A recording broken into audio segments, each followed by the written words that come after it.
রাসূল সাল্লাল্লাহু আলাইহি ওয়াসাল্লাম বললেন, ওমা আহলাকা, কি হয়েছে তোমার? তো সে বলে, ওয়াকাআতু আলা ইমরাআতি ফি রমাদান, আমি তো রমজান মাসে দিনের বেলায় আমার স্ত্রীর সাথে মেলামেশা করে ফেলছি, একেবারে ফাইনাল মেলামেশা, আমার সিমেন আউট হয়ে গেছে বডি থেকে। এজন্য সে অস্থির হয়ে রাসূল সাল্লাল্লাহু আলাইহি ওয়াসাল্লামের কাছে আসেন, ইয়া রাসূলুল্লাহ, আমি তো শেষ, আমারে বাঁচান, আমারে বাঁচান। কি হয়েছে?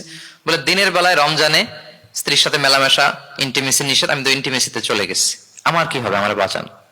তো আপনারা জানেন যে ইচ্ছাকৃত যদি কেউ রোজা ভাঙে, আমি আপনাদেরকে বোঝাচ্ছি হচ্ছে ফ্লেক্সিবিলিটি, ইসলাম যে কতটা ফ্লেক্সিবল, এটা আগে মাথায় রাখেন যে what is the essence of flexibility in Islam, কতটা ফ্লেক্সিবল ইসলামের নিয়ম কানুন আর তাইসির। ইচ্ছা করে যদি কেউ রোজা ভাঙে, তার বিধান হচ্ছে তার কাজাও করতে হবে, কাফফারাও দিতে হবে। কাজা মানে একটা রোজার জন্য আরেকটা রোজা, আর কাফফারা হচ্ছে হয় তাকে একটা দাস আজাদ করতে হবে, অথবা তাকে 60টা রোজা রাখতে হবে টানা, অথবা 60 জন মিসকিনকে খাওয়াতে হবে। তো সে যখন এসে বললো, ইয়া রাসূলুল্লাহ, আমাকে বাঁচান, কি করবো আমি? রাসূল সাল্লাল্লাহু আলাইহি ওয়াসাল্লাম বলেন, আচ্ছা ঠিক আছে, তুমি এই কাজ করে ফেলছো, তোমার তো পেনাল্টি হয়েছে। তো পেনাল্টি কি? তো বলে যে, রাসূল সাল্লাল্লাহু আলাইহি ওয়াসাল্লাম বলেন যে, তুমি একটা দাস আজাদ করে দাও। বলে, ইয়া রাসূলুল্লাহ, এই সক্ষমতা আমার নাই, আমি দাস আজাদ করবো কোত্থেকে? আচ্ছা, এটা পারবা না, তো তাহলে টানা 60টা রোজা রাখো কাফারা হিসেবে, টানা 60 দিন রোজা রাখতে হবে, রমজান চলে যাওয়ার পরে 60 দিন রোজা, এটা রাখো।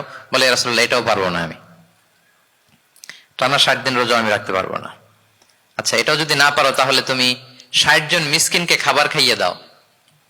এবার সে বলে, ইয়া রাসূলুল্লাহ, খাবারও খাওয়াতে পারবো না আমি, এই সামর্থ্য নাই। কি বিপদ!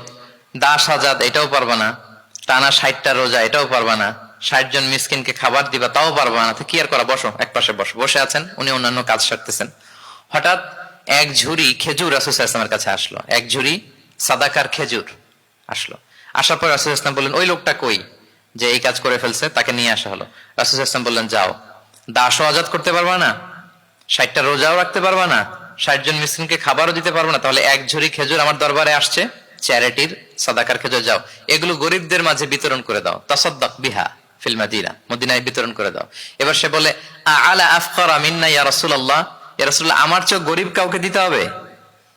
রাসূল সাল্লাল্লাহু আলাইহি ওয়াসাল্লাম বললেন, হ্যাঁ, গরিব কাউকে দিবা। বলতেছে, এই পুরো মদিনাতে আমার চেয়ে গরিব আর কেউ নাই। কি বিপদ!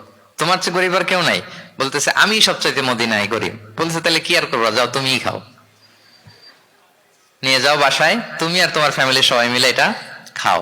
চিন্তা করেন, আসছিল পেনাল্টি দিতে, নিয়ে গেল এক ঝুড়ি, কথা বোঝা নাই, নিয়ে গেল এক ঝুড়ি খেজুর। দেখেন what is the flexibility of Islam, ইসলাম কতটা ফ্লেক্সিবল।